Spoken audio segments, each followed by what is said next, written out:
हे पुस्तक मी का लिहायला घेतलं? वास्तविक UPSC साठी मराठी रेफरन्स पुस्तक म्हणून मला हे पुस्तक लिहायचं होतं, पण जेव्हा मी त्याची सुरुवात केली मला हे जाणवलं की जर ओघवत्या शैलीमध्ये, ललित शैलीमध्ये मी पुस्तक लिहिलं तर सामान्य वाचकांना सुद्धा हे पुस्तक वाचायला आवडेल आणि म्हणून या पुस्तकाची निर्मिती झाली.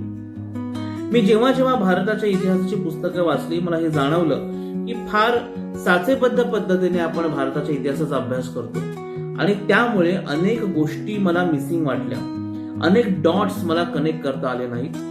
त्या गोष्टींचा प्रकर्षाने मी समावेश या पुस्तकामध्ये केलेला आहे. यासाठी मी मागची 6 वर्ष संशोधन करतो आहे आणि त्यासाठी मी अनेक गोष्टी रिफर केल्या, अनेक पुस्तकं रिफर केली, अनेक तर्क मी या पुस्तकामध्ये दिलेले आहेत आणि मला अतिशय आनंद आहे की सध्याचे आर्किओलॉजिकल एव्हिडन्सेस मिळत आहेत.